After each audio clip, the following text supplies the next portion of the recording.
It's such a somber day, and yet such a festive one. This is the 10th month, the seventh day. October 7th is a day that will always be remembered among God's people.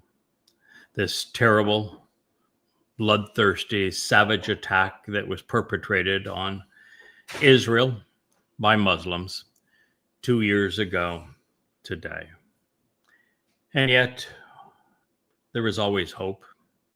And Yahweh is providing that hope for his people by way of Sukah, a time that we live together and we return back to the conditions experienced during the Garden of Eden. And so today, the 7th day of October 2025, here in the Virgin Islands, it is 4:40 in the afternoon, which means that within about an hour and 20 minutes, the sun will have set and it will be Sukah. Now, I understand that Israel is 7 hours ahead of us, and you are well into the beginning of this celebration. I hope for your sake that you're not hanging out in tents or in booths, because that is not the intent. The only place that a tent is mentioned, commiserate with the Miqra, is in conjunction with Passover, and that is in the beginning of the year. Now, the entire message of Sukah is actually singular. And we know this because all we have to do is do what I have done for the last 24 years. I really am surprised that it is not done by anyone else. And that is, as I try to study and share Yahweh's words, as I convey God's message from the oldest references, typically the Dead Sea Scrolls, stripped of the Masoretic influence and their diacritical markings, I look at each word's verbal root. Most words have an actionable root, and the actionable root always defines the meaning of the word. And so there are two words that are associated with Sukah and what God is trying to achieve. The first, of course, is Sukah itself. And I shared this morning the verbal root of Sukah. It's Sukah. And Sukah means to protect, to cover, guard, to enclose. It is a term that shares the exact same definition with the verbal root of Gan, as in Gan Eden, the Garden of Eden. Ganan. That means to protect, to cover, and to shelter as well. So if you don't know, then let me point out what I thought should have been obvious, and yet no one seems to have perceived it previously. God's timeline runs over a 6+1 period. 6,000 years ago, we were escorted, humankind, Adam and Chawa, two of us anyway, were escorted out of the Gan Eden for ignoring Yahweh's advice and acting against his instructions. We've been out of the garden now for 6,000 years. But that story was told in great detail to us because it's Yahweh's idea of a perfect environment for a wonderful relationship with us. And so the story returns to where it began. We're returning to Gan Eden. And Yahweh is quite explicit. He is telling us that he's going to bring us back to the Garden of Great Joy. And this occurs, guess what? On Sukah. The entire earth is going to be scrubbed of all pollution, and the worst of pollution, politics and religion, militarism and conspiracy, and those who have upheld these great beasts and plagues. They will all be gone. And the entire earth will look just like the conditions experienced within Gan Eden. It cannot be better than that. And so that is the reason why these two verbal roots say exactly the same thing. that we are returning to the garden, and that Sukah, just like gone, conveys exactly the same message. So that is the purpose of this day. You see, Yahweh established a 7-step path to meet with him.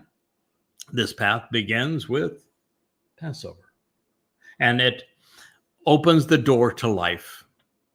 And then there's the threshold of matzah, where our guilt is removed, taken into Sheol, never to be seen again, making us appear innocent, such that we can be completely free and open and comfortable before God, because we know all he sees in us is the best of us. And this leads to his adoption of us as his children, so that he can raise us, empower us, enrich us on Bikurim. Pesach, Matzah, and Bikurim, all fulfilled by God's beloved son, Dod, all in year 4000 Yah in 33 CE. It's the message of Genesis 1, when the greater luminary will be the sign of the Mow'ed, these restoring witnesses to the eternal testimony, all on the fourth day, year 4000 Yah, 33 CE, 4,000 years after our expulsion from the garden. And then standing by itself is Shavuot. It's the next harvest, the next Miqra to be fulfilled. Mm-hmm. And it will Leah's be fulfilled. favorite. Yeah. And it will be. I ain't gonna lie. Yeah, my favorite. You love Shavuot, huh? Yes, That I is your do. favorite? I love Shavuot. Wow. Are you kidding me? I want off this rock. Oh, I have seen the ways of men. Mm-hmm, I okay. wish not to see it again. Okay. I understand. I don't blame you. Coming in from experiences on X and Facebook, and which you have to endure, and having read how God's people have turned on everyone who has ever served as a prophet or a witness to them, even on Yahweh himself, I can understand why that would be the favorite. This is a two-phase fulfillment, as so many of the Miqra have been. The Pesach, Matzah, Bikurim were provided with a dress rehearsal, if you will, a harbinger of things to come at the beginning of the Yatzah Exodus. Pesach, the children of Israel were getting an extension on life. On Matzah, they were released from the corruption of religion and politics. And then on Bikurim, they crossed the sea, being born now into Yahweh's family. And even on Shavuot, there is the hint, although it's never stated, it's sort of implied, that the first draft of the Torah, not draft in the sense that it would be improved, but the entire Torah was not handed down at one time. Yahweh provided the insights in history, the things that had happened during creation, during the Garden of Eden, during the flood, during his very long narrative regarding the formation of the covenant with Abraham and Sarah. And so all of that was given, and then the birth of the children of Israel, all of that was given to Moshe for him to write down very early on, along with the 10 statements that were engaged in stone. But from that point on, the children of Israel lived the Torah experience. Now, with all of that said, the Shavuot, as we approach it now, will be fulfilled based on what the prophets have said, that on this date, on Shavuot, 7 years before Yahweh's return in year 6000 Yah, which of course will be 2033, that the state of Israel will be thinned at the waist and given to terrorists who will make Israel exceedingly vulnerable, unsustainable, unsupportable. And that this occurs commensurate with Shavuot 7 years before the end of the time of troubles, which means that is the 22nd of May of next year of 2026.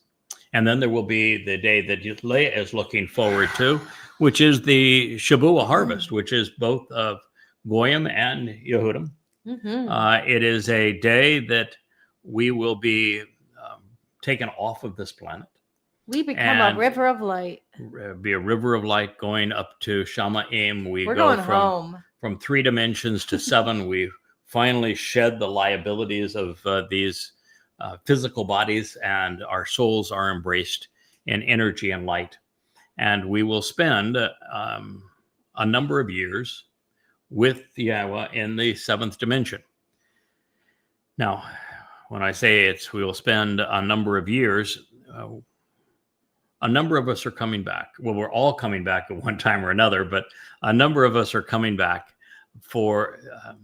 to be witnesses and to support the witnesses. We return on the 18th of April, which is Passover in 2030. As a matter of fact, it'll also include Elia and Yada and a support team that will journey back with us to accomplish this mission. It's interesting that on Shabuah, there are specifically 8 people that are listed that will be part of that support team. And we've gone over the nature of those individuals and the descriptions. Wouldn't you know, it's exactly the same support team that is part of Sukah. And we will cover that as we move forward. Exactly the same cast of characters. So would you say that the first 3 Mow'ed are an invitation via King Dode, and then he gets his first trickle in of guests on Shabuah. They go to the father's house. Then you get all these latecomers, and I'm going to have to say that it's the herald who now is the gatekeeper, and it is an invitation-only party. Well, Shabuah is invitation only, yes, as is Teruah. Shabuah is not so much the latecomers. Teruah gleaning will be. And what we really don't know on Teruah, and I'm happy to view the numbers the same way, but Teruah is the next Mow'ed Miqra to be fulfilled, and Teruah is part of Chag Sukah. We meet with Yahweh 3 times a year: Chag Matzah, Shabuah, and Chag Sukah. Teruah is part of Chag Sukah, and there is a gleaning on this day, and we know that gleaning is from striking an olive tree, which means it's of Yehudim. What we do not know for certain is whether the 2 or 3 from the uppermost branches and the 4 or 5 of the branches which have been cut away, that would be clearly of Yahudah, the uppermost branches, and the branches were cut away to be Israel. There is every bit of an indication that they are being protected by the Adamah Parah, this productive bull, who is also the choder at this time. And there's also the indication that these could be part of that gleaning. And so it could be both, could be some part of the gleaning. Those would be the late arrivals, and also part of the Adamah Parah transformation that will take place. And this is going to be the greatest show on earth. That we've gone over Teruah in our previous programs, but there is no day where more things transpire than on this one, and many of them supernatural. This brings us to on this path that we can walk to God, brings us to Yom Kippurim, which is the day of reconciliation. This is the great homecoming. And the whole purpose of the sacrifice of the Adamah Parah on Teruah is to prepare this, what God refers to really as an adulterous woman. It's Yisrael, not as a woman who has been involved in sexual impropriety. No, she is involved in religious impropriety. And she is the one who is being brought to Israel at this time as that final remnant to be cleansed. And we're going to hear about her just in a moment here, in fact, in a second. And it is during that 10 days that she is being prepared to meet Yahweh, because the last time that Israel met with Yahweh, it was a disaster, and we don't want that to happen again. Then the final step is we re-enter the garden as the earth is transformed on Sukah. That is the message of this day. That is the intent of this path that Yahweh has provided to him. So Yashaya, which was the prophet we were considering in the entire previous program, we're going to begin with him again. He is the most prolific and revealing of all of Yahweh's Nabi prophets. And he set the stage once again, a second time, for Sukah, this time not in the first chapter, but in the fourth chapter, explaining its timing and purpose. Then in that day, he's speaking of a day that is 8 years from now. 7 women, belligerent and stubborn, a bit harsh and overpowering, hard-pressed, unwilling to learn, seeking fortification and restoration, will demonstrate their resolve to prevail. So there are going to be 7 women, Jewish women. They're going to be Jewish in the sense that they're stubborn and they're harsh. They're a bit aggressive. But these will still be willing to learn. They're going to be pressed to a point that they're going to actually seek restoration. They're going to demonstrate a resolve to prevail. Yeah. It is chazak. It is a term that is used by Yahweh multiple times in reference to the previous Yatzah, Exodus, where Yahweh said that he brought them by a strong and firm hand, firm resolve into Jerusalem. So this is the last remnant of the children of Israel, and they are still a bit chazak. Big surprise there. Not. And they're going to be there with one man. Oh, boy. A single man. Who is going to reproach. Poor you, 7 women. And as that man approaches, they're going to say, shout, we will eat our bread. We will eat our bread. And we will wear our clothes. What in the world do you think they're talking about? Who are these women? Who is this man? I wouldn't have known until, quite recently. Yeah, no, that's, yeah. I'm the man. Yeah. The women represent this mortal remnant of Israel who still have lots of Israel in them, but they're open, finally, to grasping a outstretched hand and resolving their issue. And they're finally ready to be nourished, to eat the bread.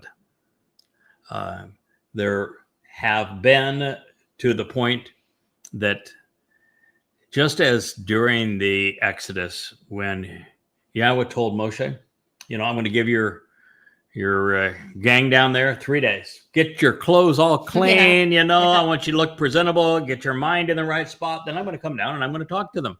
And, it was a disaster then. But now they're saying, we're ready to eat. We're ready to eat our bread. We're ready to wear our clothes. We're ready for all this. And they're expecting a lot of this fellow.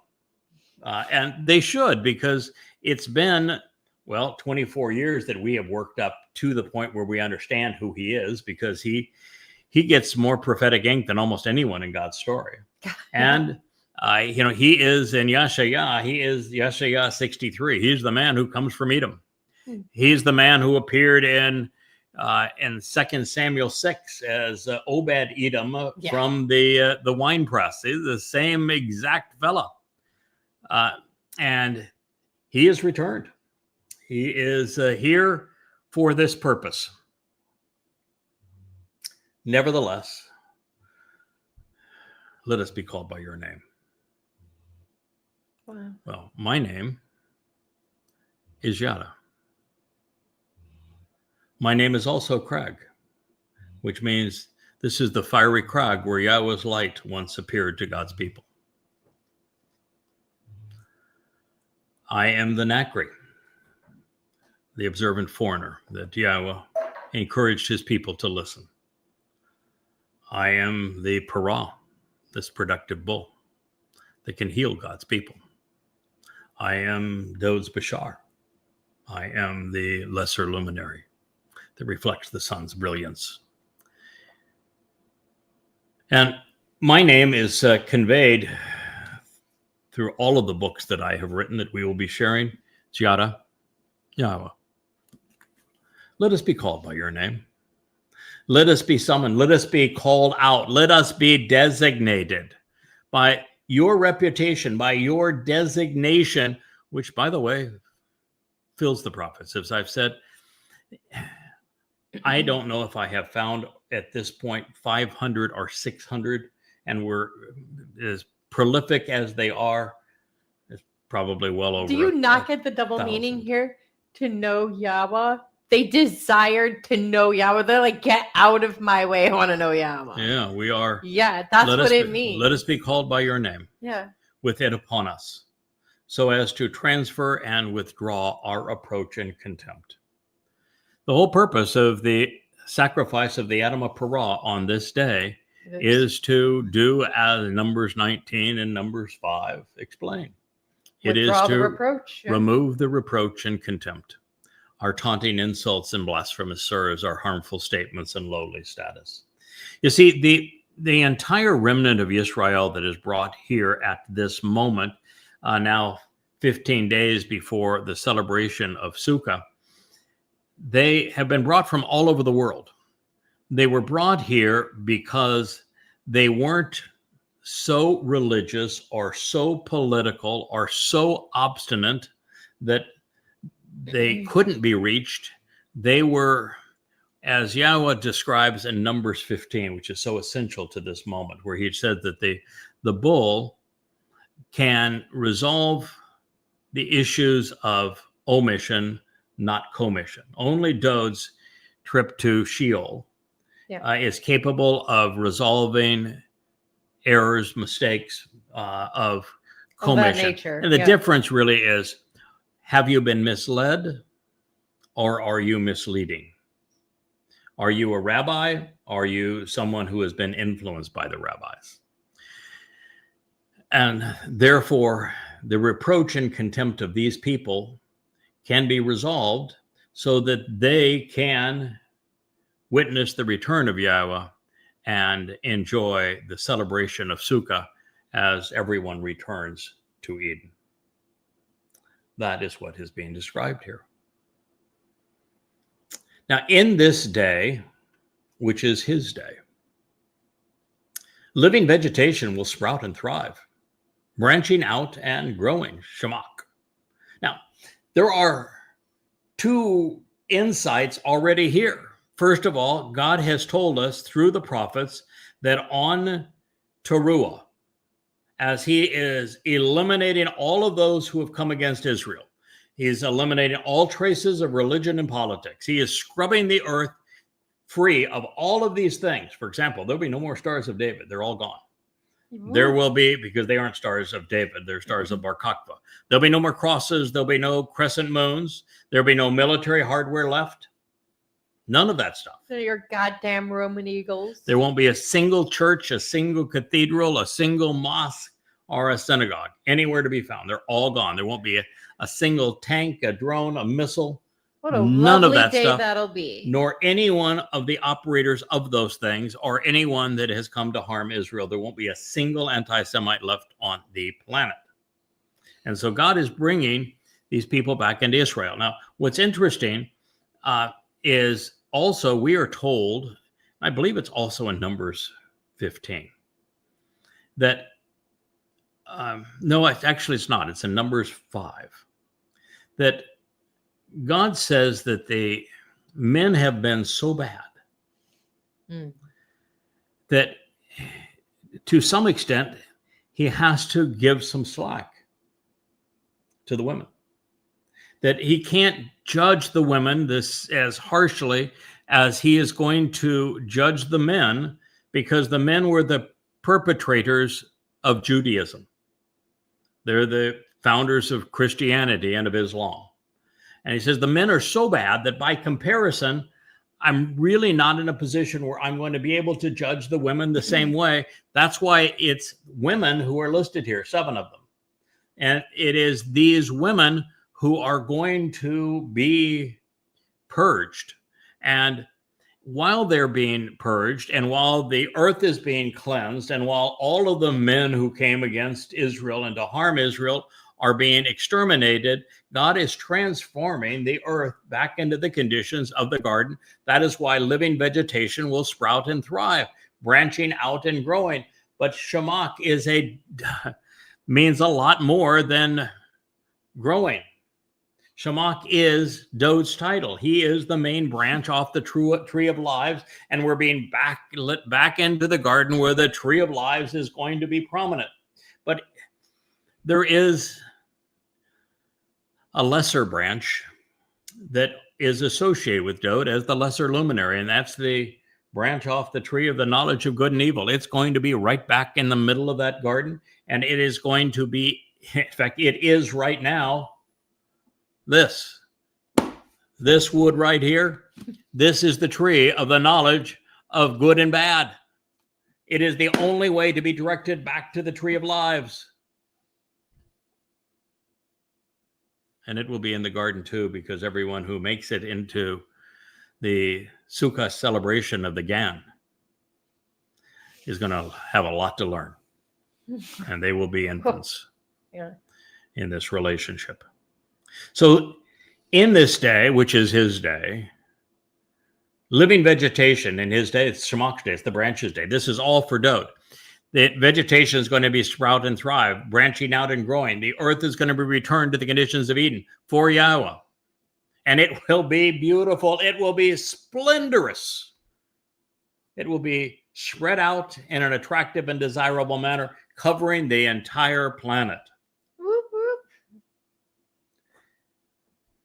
Then, after that, then he will approach as a glorious manifestation, along with the majestic and eminently wonderful, fruitful offspring of the land. This is Yahweh and Dod. They return following all of this transformative work that is being accomplished on Teruah to make Kippurim, the day of reconciliations, the great homecoming, the family reunion, all possible so that we are prepared now as a family to enter Sukah.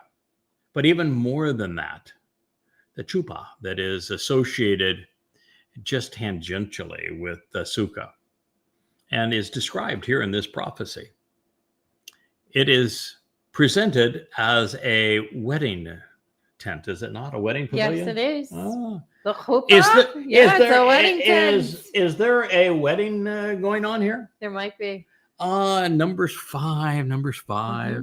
Yes, you see, Elia is the priest, and as the master of ceremonies, is going to be orchestrating the sacrifice of the Adamah Parah that is...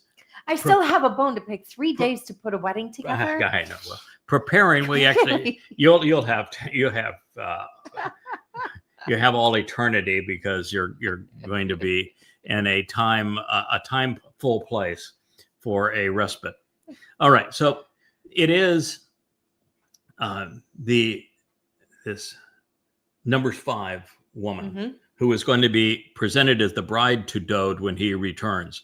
You know, so many people have this conniption fit over Hoshea's divorce, having no clue as to what the basis of the divorce that Yahweh declares in Hoshea. And if they had read the damn thing, it's mostly Twistians and Messianics that get themselves twisted up on this. They said, God can't remarry that, so his divorce is not Torah. So he can't do that. Come on, think. First of all, you're promoting a religion when you're doing that. Why is it that Yahweh is divorcing himself of Yisrael? What did he ask Hoshea to do? Think your way through this. He asked Hoshea to marry a what? A prostitute. Yeah. Religious religious prostitute. And so that's the reason Israel is being divorced. So if you are religious, you are Christian, you're a Messianic, you are practicing Judaism, I don't care what religion it is, you're toast. You're done right there. It's the reason for the divorce. And then the second part is, what does he say in Hosea 4:6? Not only are my people destroyed for lack of knowing, not faith, for knowing, but he says, I will forget your children because you have forgotten my Torah. Yeah, and my name. And so if you are not Torah observant, you are not among those that Yahweh is going to accept as his children. Let's face it, But- Yahud, you are Talmud observant. Yes. So now let's get down to the chase. Yeah. The wedding isn't Yahweh. No. He acknowledges that the children of Israel be his children again. Daddy wants to marry off his son. Daddy is marrying off his son. That's right, kids. That is exactly right. Because Get on board. his first wife, she was a bitch. She really was. And Yeah, I would not remarry that woman. either. Miqra This is a whole new girl. Miqra represents some people that I know today, and she's headed to Sheol. So no, Dode needs a wife. Yeah, he does. King's got to have a queen. That's right. And so the numbers 15, the bride, 5, the bride in number 5. I can't wait to dress her. This She is is, yeah. Leia's had a fashion company in her earlier life, and so youth. the queen in her youth, yes, and the queen is going to be Yisrael, and she is being all prettied up by the sacrifice of the Adam of Pra. This is God's story. So she isn't. It isn't God that is remarrying her. It is God's beloved son, Dode, who is the returning king and the Messiah and our Savior and all of those kinds of wonderful things. But these are all rabbinical arguments that bleed their way into messianics and Twistianity. Oh, it's also Christianity. And let me just tell you, the rabbis have got nothing right, including a date. But you know, you look at the stupidity of the Hebrew roots movement, where they essentially have married all the wrongs of rabbinic Judaism with all the wrongs of Christianity, and have built a house of double wrongs. And they're also into this stupidity of that God can't Torah-less. He can't do that. Therefore, there needs to be a new bride, and that's when they introduce their Yeshua, or whatever they want to call this mythical person, a new name for Jesus that makes them think that all Jesus things are good. No, and rabbinicism. Jesus is a myth, no matter what you call him. She's marrying Dode when Dode comes back. So the chuppah is in fact the wedding pavilion, and that's why it's mentioned here. It's not for a place for us to go outside. In fact, Sukah would be the ultimate shelter. Real roof, real walls, windows, all floors, all the kind of stuff to keep the elements from harming us. It's to protect us from the environment outside, not to expose us to the environment outside. Think of the Gan, the walls around Gan, and that protective covering of the mist was all to protect them, not to expose them. So then he will approach as a glorious manifestation, as a kabod. I love that name because one of these days, after we finish our presentation on Sukah, I promise to tell you the greatest one-liner in the history of one-liners. It isn't Elias. We have plenty of time to wait. Maybe your God's in the crapper, we'll give him time to get out. In fact, Charles just finished a song about the loo. Yeah, no, this one is a billion times. It's the greatest. It's the greatest comeback line ever, and it uses kabod in the. Its punchline is kabod. Yeah, the punchline is kabod. So we'll share that with you.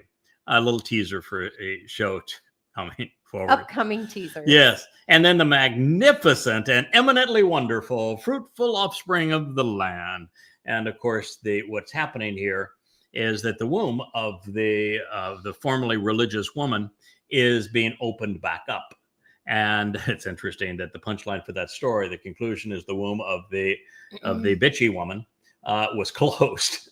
Is the last line of that narrative. But the woman will be fertile again. She will be fruitful again, and the greatest fruit of the land of Israel, far and away, unquestioned, is Dode, God's beloved son.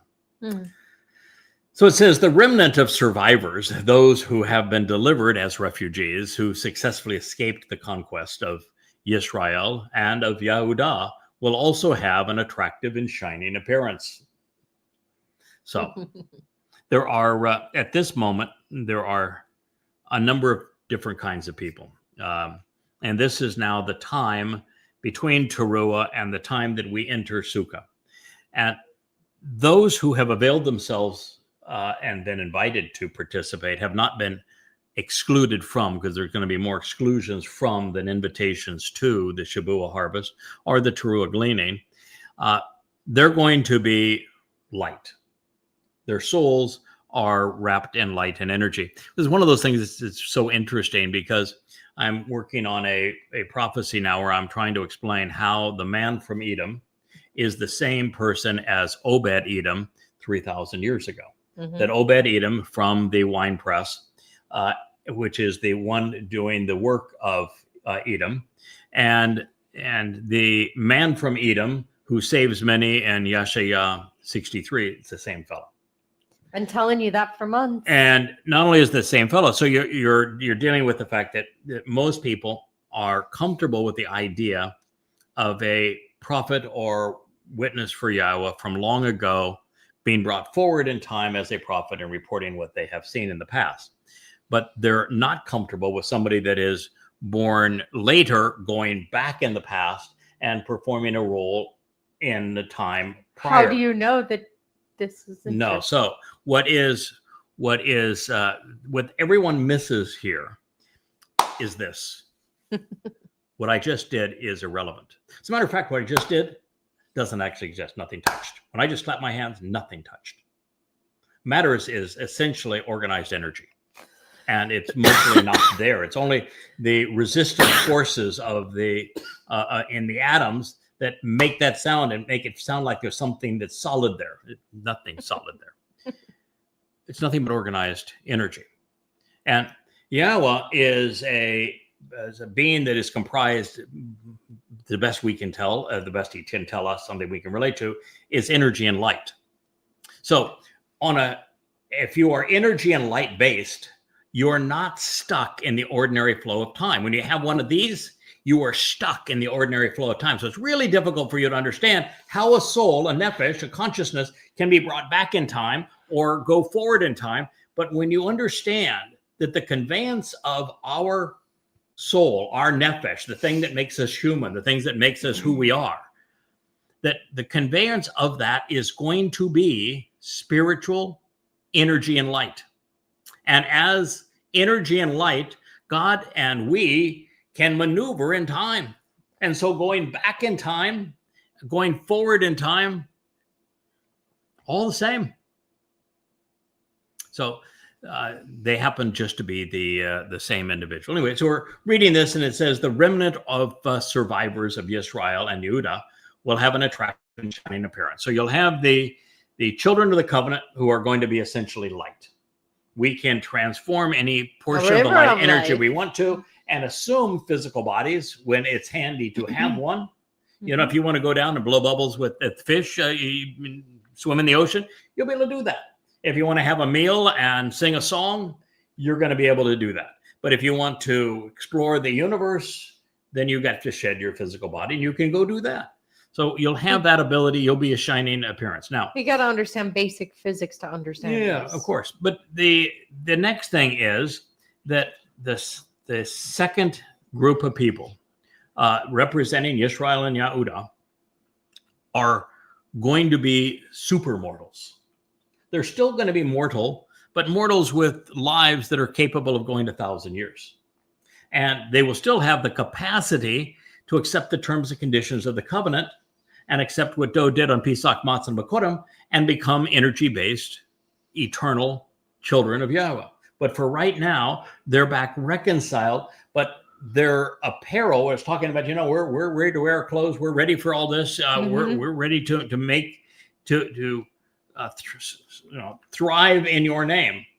And that name being Yada, to know, to be familiar with.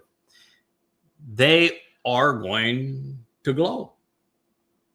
They are. It's just going to have a glow to them. Twinkle, little stars. It's not just going to be that their clothing is pretty. They're going to glow, and they're going to have this radiance to them. Our past in Eden will be the same as our future during this celebration of Sukah. The Yahweh's word remains consistent. God will be surrounded by those he perceives as beautiful, and part of his radiant energy will be shared. And when beauty is analyzed, the more symmetry, the more attractive someone is perceived to be. Balance is often essential to being fair, as is it is to be living and productive and participating in an enjoyable life. Now, in this light, splendor is a manifestation of order. Ugliness is a product of disorder. The former is the result of light's eternal nature, while the latter is a reflection of the loss of order through thermodynamics of aging in the material realm. Ugliness is brought to bear by the corruptive nature of being wrong. Beauty is a reflection of Yahweh's perfect light. Now, Shamak here, as I have shared, is used to describe the singular and important branch, and thus is symbolic of Dode David. But it's also symbolic of him representing the tree of lives. And it is Dode as this tree of lives needs to have the lesser luminary, his herald, serve as the tree of knowledge of good and evil, so that people are informed as to how to capitalize upon that tree of lives. Then it will come to pass that he who remains in Zion, with the remnant spared in Jerusalem, will be called set apart. For all who approach him will be written and inscribed in the book, in this book of lives, in Jerusalem, which is the source from which guidance and teaching regarding reconciliation flow. As we like to say, there's a lot to unpack here as well. All right, so it's going to occur in the future. This is 8 years from now, that there will be a remnant, a sharar, who is brought into Jerusalem. Some were going to be called into Jerusalem because of the witness of Elia and Yada over 3.5 years. And others will be brought via that white chariot from all around the world. And in Jerusalem, most are going to be gathered in and around Zion, which is that ridge line between where Dode's home was in the city of Dode, at the bottom of Mount Moriah, up to the top where the Temple Mount is, and where God's home for his name is going to, and home for his covenant family is going to be reestablished. The Sion represents the signs that explain the route between those two places, which is the path of the Mow'ed Miqra, beginning with Pesach, Matzah, Bakodim, which Dode fulfilled, leading to these last three, Teruah, Kippurim, and Sukah at the top. So everyone who is part of this remnant in Zion, this group of Israelites who have been brought in from around the world and who were there to witness this event, and who have now been purged by the sacrifice of the Adam of Parah, this remnant in Jerusalem, which is the place of reconciliation, are going to finally be called set apart.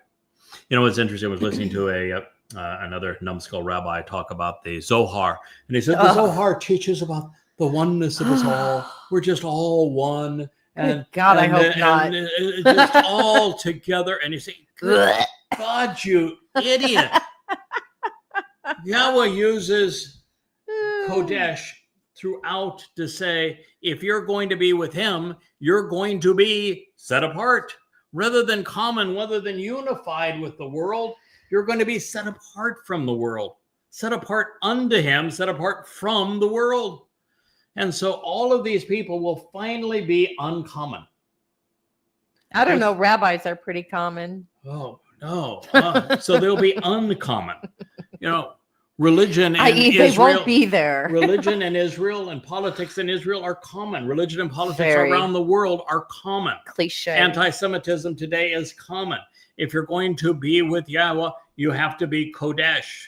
unique, different, uncommon, separated. And so everybody who remains are going to have one thing in common. I pride myself on being different. Yeah. I hear I'm an acquired taste. You are. You are indeed. So they're going to be called out and named, set apart. Kodesh. Finally. Because everything that is valuable to Yahweh is set apart. For all who approach him will be written and described in the book of lives. Now, it doesn't say the book of life, singular. It's Chayim. Che would be life, plural. and Chayim would be plural. Why? Because they're in a position to live two lives. There are three individuals that get three of them. And don't be jealous and say, oh, how can I be one of those people that get three lives? Two is perfect. Yeah. Three, you got to be really committed to the cause to be one of the three. Yeah, you don't want that job. Three Trust lives, me. because one of the three lives is that you are sacrificed on behalf of the Mow'ed Miqra. The Bashar body is sacrificed. So it's a bludgeoned body, a charred body, a beaten body. In Elias' case, you are not your body, people. So you are not your khakis. Yeah, right. No. So anyway, everybody else will get a second life. So it's the book of lives.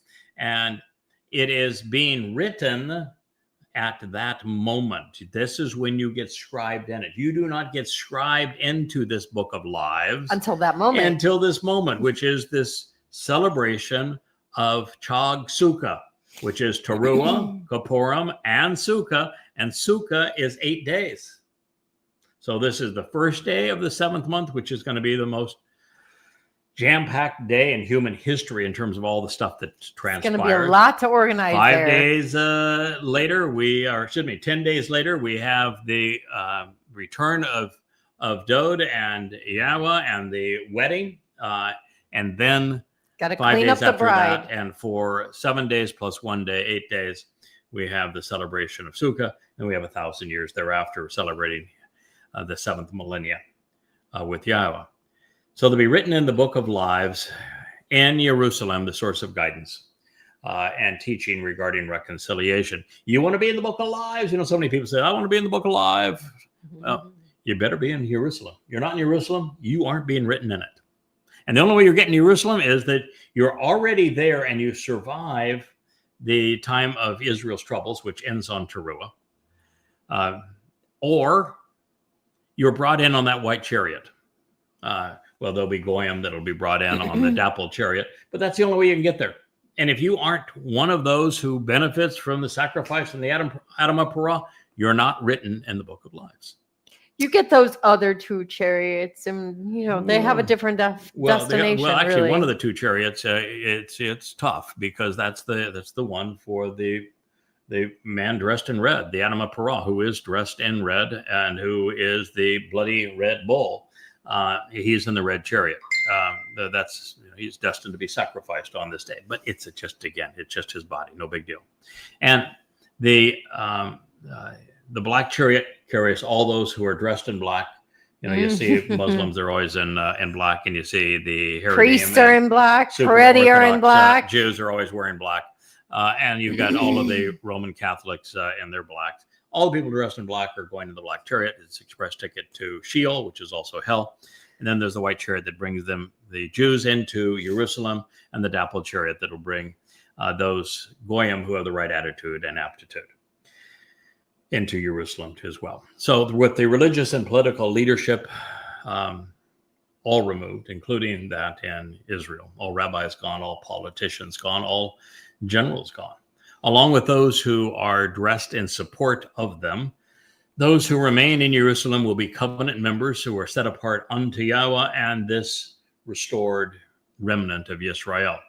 And they have been spared because they acknowledged the signs posted along the way. They availed themselves of the sacrifice of the Adam Parah. They were finally willing. Whereupon, meeting these conditions, the upright one of mine shall wash away the excrement and the filth of the daughters of Zion by association, purge and rinse away the blood of Jerusalem from her midst by way of the Spirit of good judgment regarding the means to resolve disputes, and by way of the Spirit that is blowing. All right, and blowing rage would be 4-4. So once again, as they say, a lot to unpack. So here we have it. When we reach the point of the celebration of Chag Sukah, which is 23 days, a day that is, I think the day is going to have to, the sun's going to have to set still. Actually, it's going to be a full solar eclipse on this day. But Teruah is so jam-packed. It's if you aren't paying attention, you're going to miss the greatest show on earth. And then you have Kippurim 10 days later, followed by the 7+1 days of Sukah. So the conditions that are going to be here, there's going to be an Edom, an upright one, somebody who is going to stand upright in the standing in the place midst of Israel to get all of this accomplished. Mm-hmm. And Yeshaya is using the term the upright one of mine. So this is a person that Yeshaya is taking credit for. After all, he knows it intimately. Yes, he wrote the book on Chodorim. And it is this upright one that is going to wash away. He's going to cleanse. He's going to immerse in water so as to remove all impurities, the excrement and filth, the feces, dung, foul organic material, vaginal discharge, and immoral decrees of the daughters of Zion.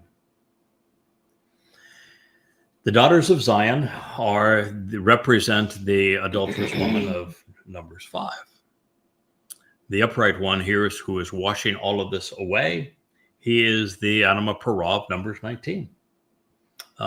This is the very solution that God said that he was providing in Numbers 15.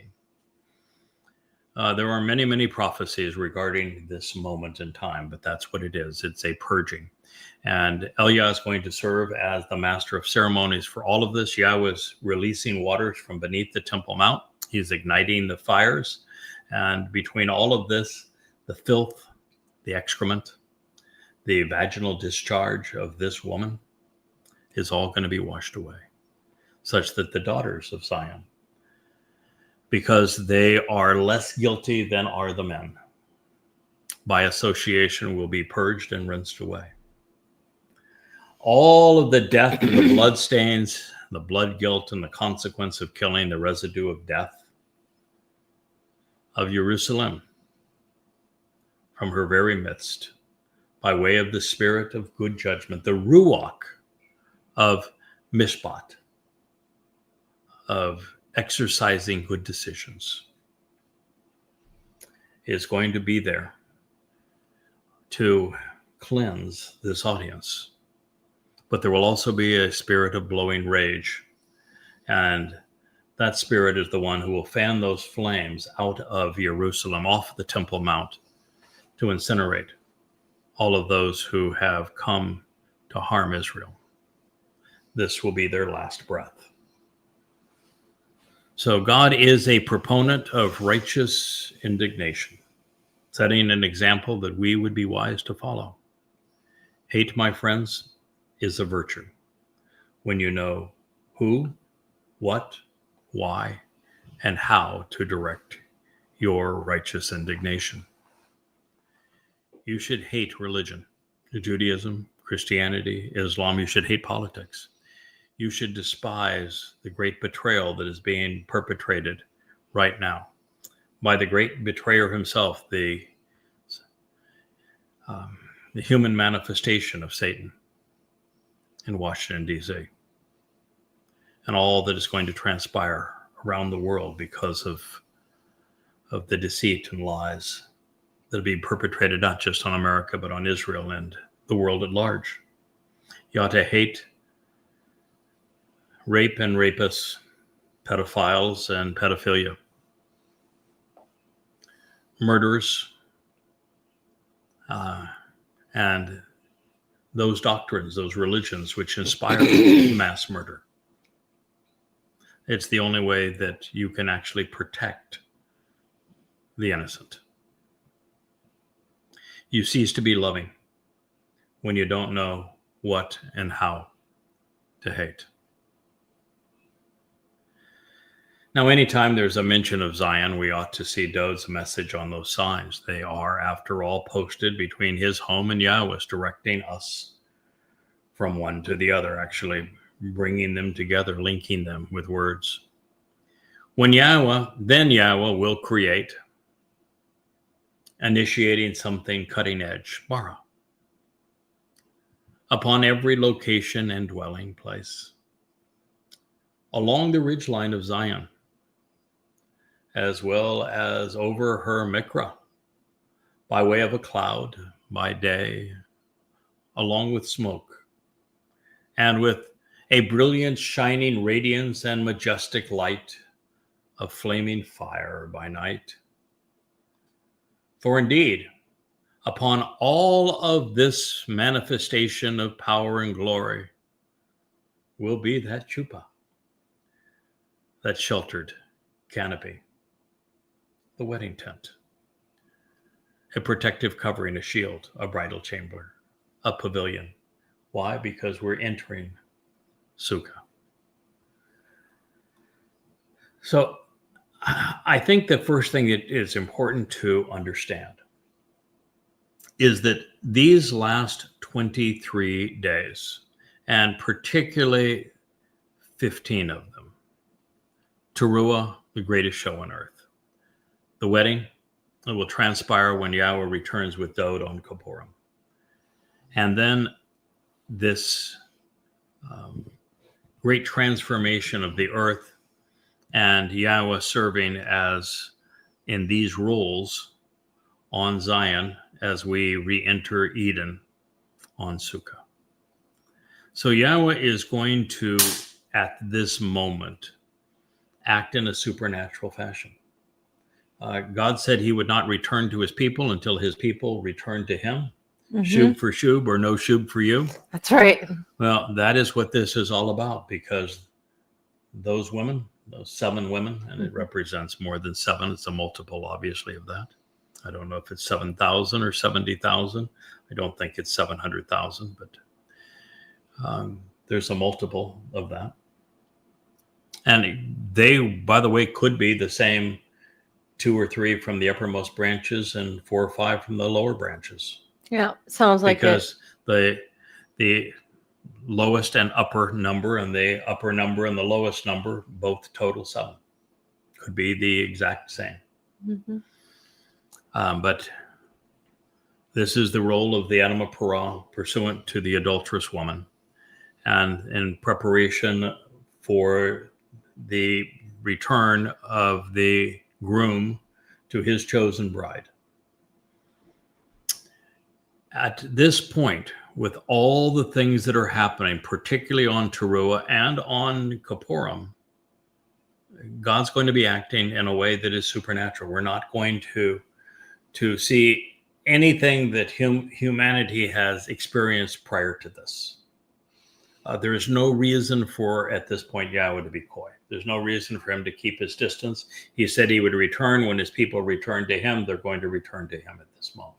And so, a moment sooner, it wouldn't have been worth it. So it's going to be a lot of bara, a lot of recreation. Bara is the word that Yahweh used to, and he created the heavens and the earth. Yes, it is. This is what this is. He's going to create. He's going to initiate something cutting edge. Cutting edge. And upon every location and dwelling place along the ridgeline of Zion. Zion, Mount Moriah, is now the center of the world. This planet has a focus. This planet has a destination. This planet has a home. Capital Earth, Zion. Jerusalem, yeah. These signs posted along the way. And this is where God's going to create the most magnificent environment we have ever seen. I have seen it in my mind's eye.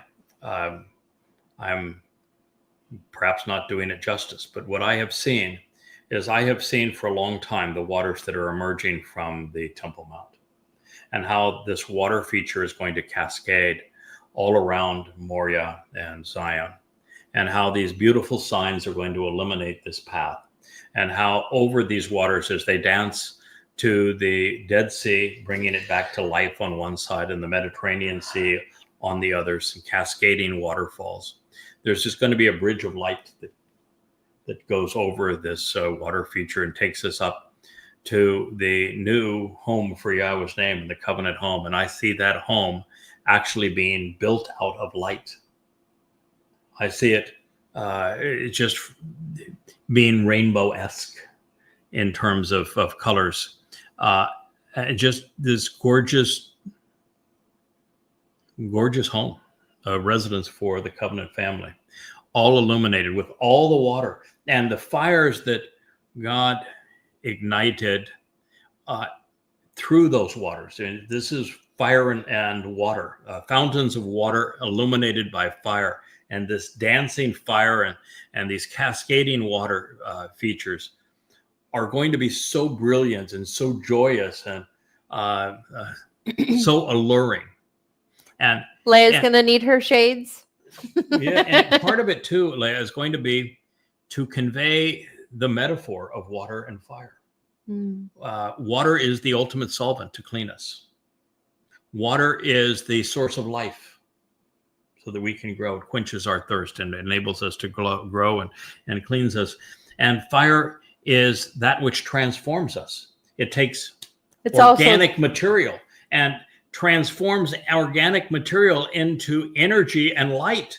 And so he is showing us the very tools that he is using to prepare us to live in his company as his sons and daughters.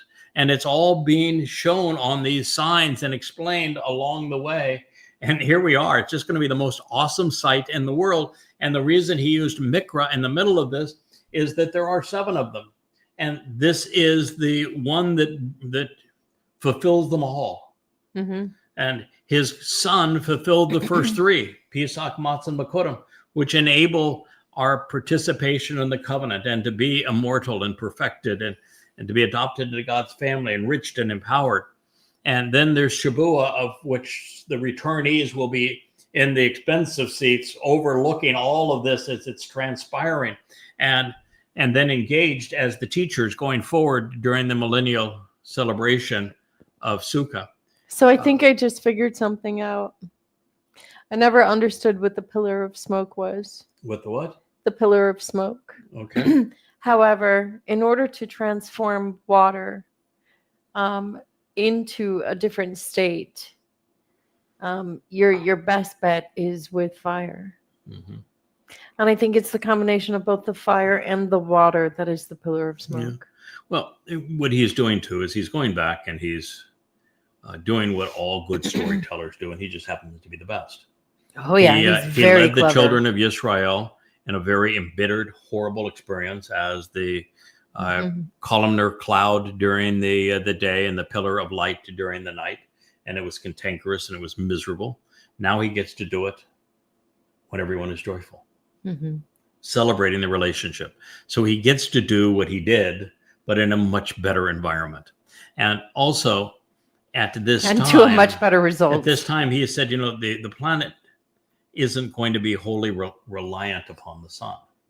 That's true. And while the sun and the moon will still shine, in fact, he says the moon will be eternal, it describing their roles.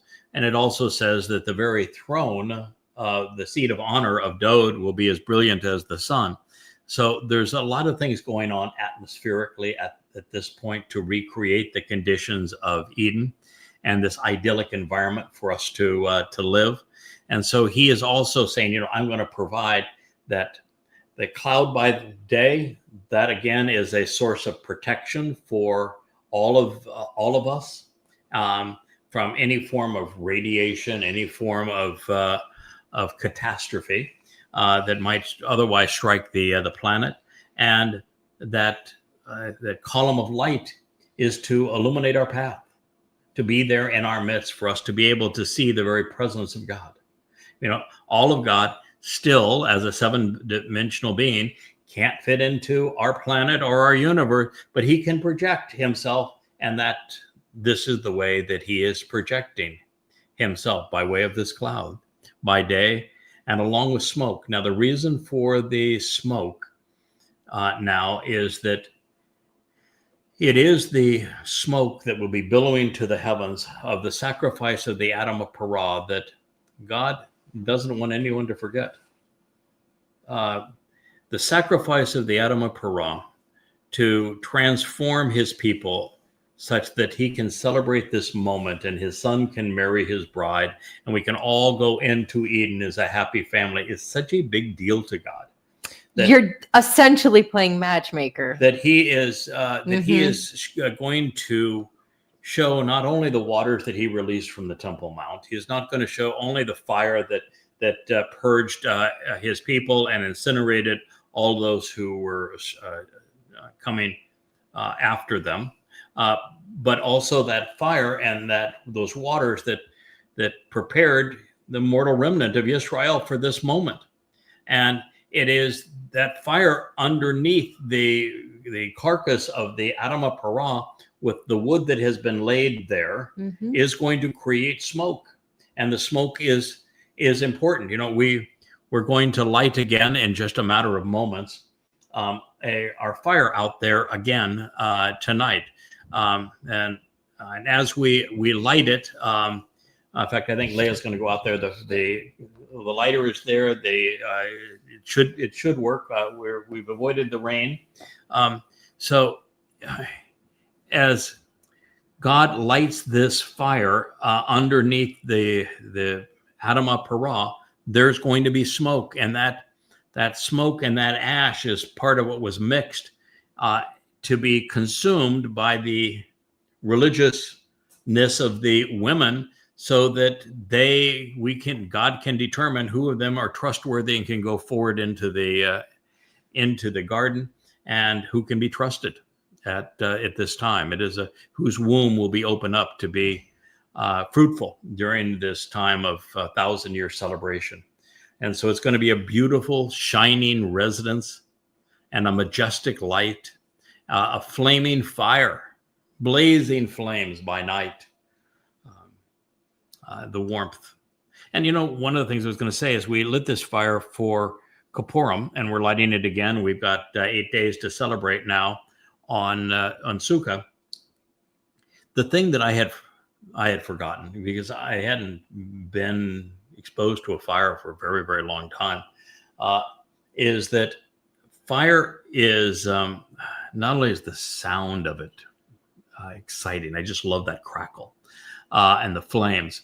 Not only is the fire warming and enlightening, and I love that part of it. It's kind of like a dancing light.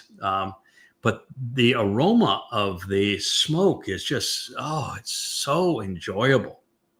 And so all of those things, that lovely aroma that Yahweh loves of the fire as well. So he has the same perception of fire that I've just shared with you.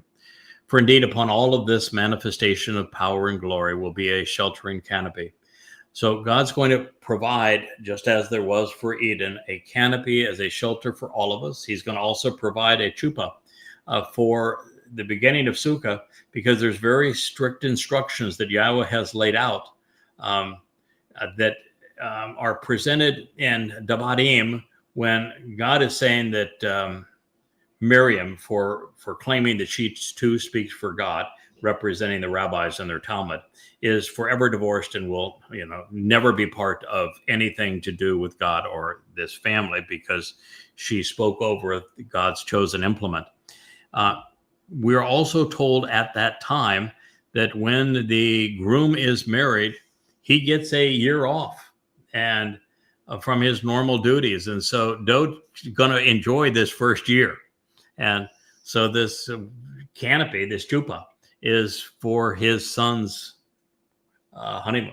And Leah loves to show the pictures of a chuppah with a very handsome young Dod and a beautiful bride, because this is what the Father, our Father, Yahweh, is committed to achieving. Did you find the lighter? Oh, you already got it lit. Okay. Did it go out? I don't see the fire, but it is lit. And you found the lighter was on the countertop? Okay. It's very, very damp out there, so it's going to be a little bit more of a challenge to get this fire going, but we hope that it all works this evening. So indeed, this is the chuppah, and it is not for us to go hide out into the wilderness and to be exposed to the elements. This chuppah is for his son. It's the wedding tent where he is wed to the ultimate bride. And it's just a beautiful picture, is it not, of Sukah and what it really represents. So in the Mizmor Psalms, we also discover something that will be important for us to consider. And we will return to this story and consider what Dode had to say about this moment and what was written about him. Because, well, God's story and what his intent is for this day is so marvelous. Imagine 1,000 years where we get to go back to the conditions experienced in Eden, but with such knowledge and purpose and as God's beloved children, and knowing that all along the way we had the opportunity to contribute to his family, and that their Father is pleased with what we have achieved. There with our brothers and sisters, it's going to be an exceedingly happily ever after moment. So I want to thank you for listening. I think we have Rich coming back now. That the fire is going. We'll go ahead and just turn on that camera, and we'll let that camera run for a while, and then we'll come back and turn it off. We're not going to attempt to have a narrative out there this time, but what I spoke of the last time, I will just introduce this fire to you once again. During Sukah, Yahweh specifically asks us to do the same thing that he did on Kippurim, which is the same thing he has asked throughout the Mow'ed Miqra, for us to approach him by coming near this feminine manifestation of the fire.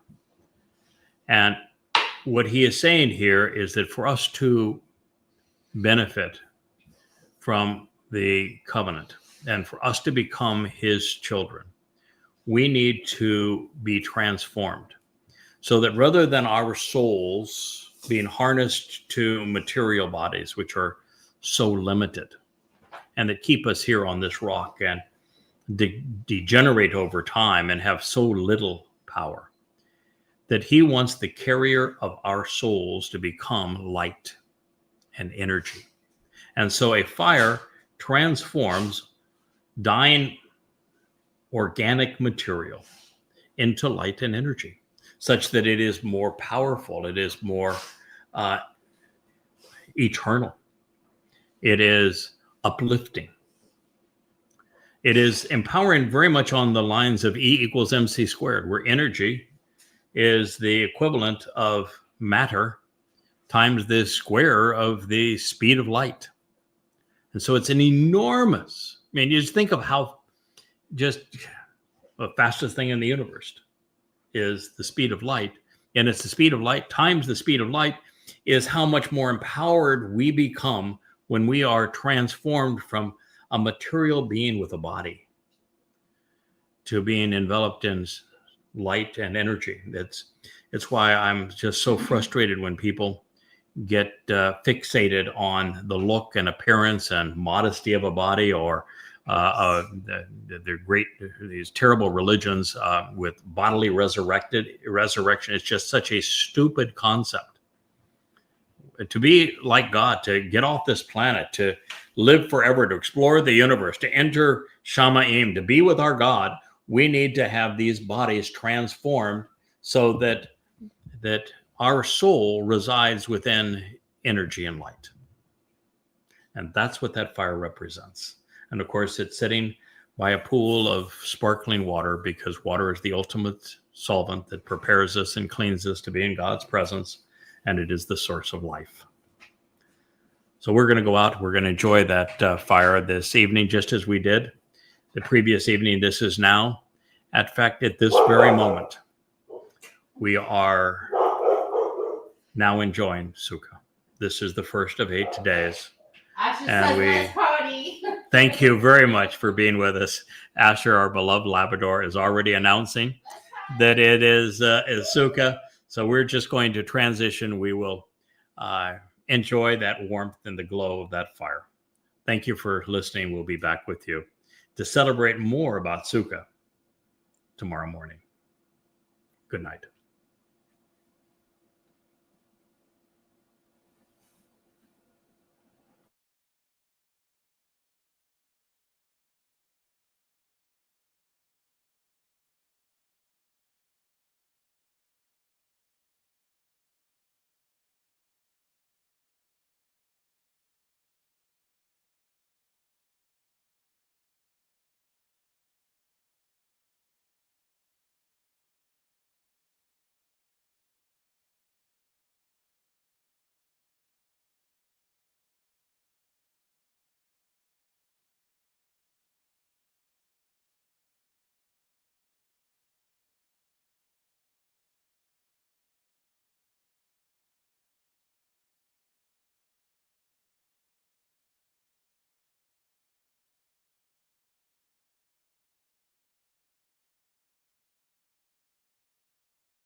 Shalom, my family. Have a beautiful Sukah. Good night.